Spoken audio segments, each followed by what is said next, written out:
Hey guys. So, I want to tell y'all the scenes behind Speedy Dragon 93.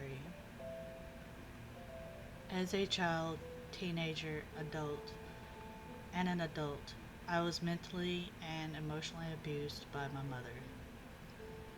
I chose to live with my mom as a teenager, even though my dad was cool, laid back, and everything, because I thought my mom needed me more than, you know, because of all the stuff she was going through.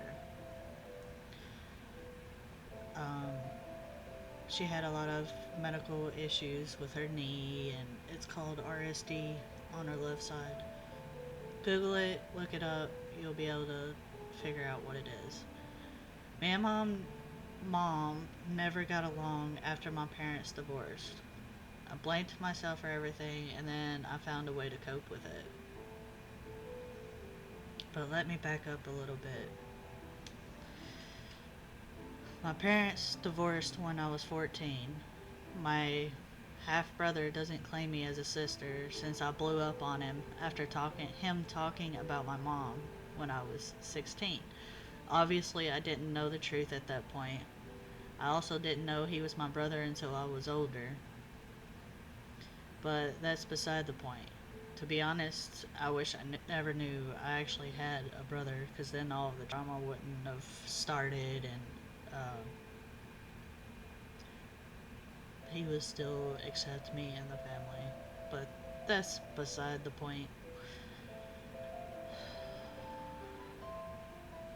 I also didn't know. Um, my life changed a lot when I turned 18. When I got my first car that I worked for, I fixed it up and got it running. It was a 92 Mitsubishi Eclipse. Every Friday night, I'd take myself and my cousin Cameron and friends to the skating rink. Or if I wanted to be left alone, I'd go to a friend's house. That's when my mom tried to start controlling me and threatened to take the keys to my car even though I was putting all the money into it. Vice versa. Basically, I was paying for the gas and all the car parts and fixing it myself. Like, I didn't pay nobody to help me or anything. It was my first stick shift car. My first and only, actually. Um, but there's more to the story about the car, but I'll tell you another day about that story specifically. At age 19, I got pregnant with my firstborn, and that's when my mom decided to scrap my first car because she said I didn't need to be spending money on a car that was old. Um, well, when I had my oldest son in 2013, a month before mine birthday, at first I was gonna give him up for adoption. I was in that stage of, okay, I'm pregnant, I'll give him up for adoption, blah blah blah. Then as time went on with the pregnancy, I changed my mind. I thought to myself, well, I did this, I need to step it up. 9 months pregnant, me and my mom got into an argument. She stuck her 380 pistol in her mouth and shut her bedroom door. I went to my room and cried, not because she scared me, but because I was angry at myself for basically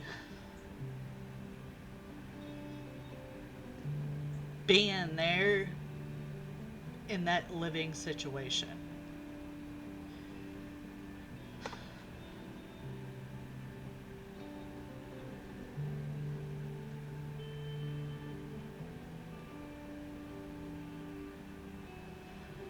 When my oldest was born, I was not the first to hold him. We don't have that bond. You know, people say oh, you and your kid, they'll once he gets older, he'll have a bond with you. But no, my mom was the first to hold Jaden, which irritated me even more. My first kid, I didn't know how to act. I just gave in to her, pretty much. Well, we got back home to her house, and 3 months in her apartment, I couldn't deal with it no more. I wasn't sure what it was at that moment, but something wasn't right. So I willingly moved out. But what got to me was when she wouldn't let me leave with my son. I had a place set up at my current boyfriend's house, like my current boyfriend back then. I had a pack and play, a bed for his bed, and for at nighttime, and then I would fix it up during the day before I left to go to work.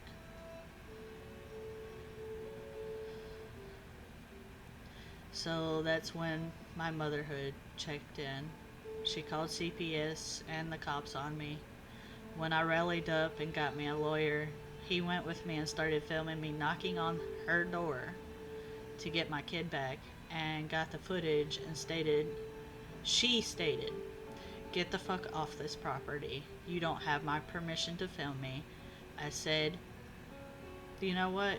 You wanted me to step up to the plate. Well, guess what? I'm stepping up to the plate and I will win this battle of keeping my kid."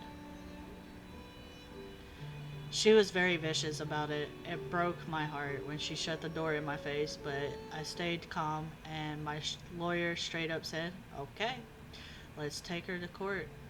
So I battled for 3 long months to get him back. I was not able to get him back until he was 6 months old. I won in favor of the state of Tennessee because there's no grandparents' rights unless the parents are proven mentally and physically unstable. My mom tried to basically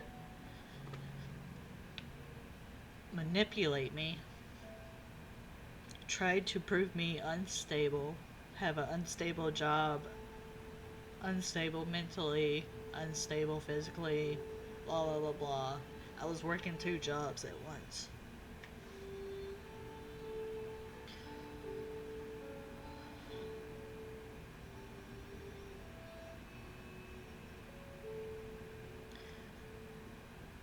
But like I said, I just kept my cool throughout the whole process.